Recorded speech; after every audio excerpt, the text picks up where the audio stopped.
இன்னைக்கு நாளைக்கு பிஜேபி வருமா, அதிமுக வருமா, திமுக வருமான்னு எதிர்பார்ப்பு இருக்கு. கண்டிப்பா. அப்ப இத நிர்ணயம் பண்ணது யார் பண்ண போறா? மக்கள் தான் பண்ணணும். மக்கள் தான் பண்ண போறாங்க. சரிதானா? சரி, இதெல்லாம் போகட்டும். ம்.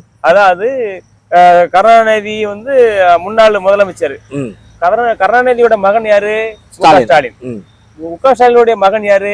உதயநிதி ஸ்டாலின். உதயநிதியுடைய மகன் யாரு? இன்பநிதி. அப்போ இது வந்து அவங்களுடைய மகன் பேரன் அப்படி வரிசையா வந்து சரியா? அது போக இந்த குடும்ப ஆட்சின்னு சொல்லிக்கிட்டு இருக்காரு. இந்த மக்கள் ஓட்டு போடாம இவங்க ஆட்சி நடத்துறாங்களா? அது சரி, மக்கள் தான் தேர்ந்தெடுக்கிறாங்க. ஆமா, சரியா? அது போக இவங்களுக்கு என்னென்ன பதவி வேணும் வைக்கணும்னு அவங்களா தேர்ந்தெடுக்கல, மக்களால் ஓட்டு போட்டு நிர்ணயம் பண்ணி அவங்கள ஆட்சியில உட்கார வச்சிருக்காங்க. கண்டிப்பா, அதுதான் உண்மை. மக்கள் தேர்ந்தெடுக்கலாம் இவங்களுக்கு எதுவும் செய்ய முடியாது.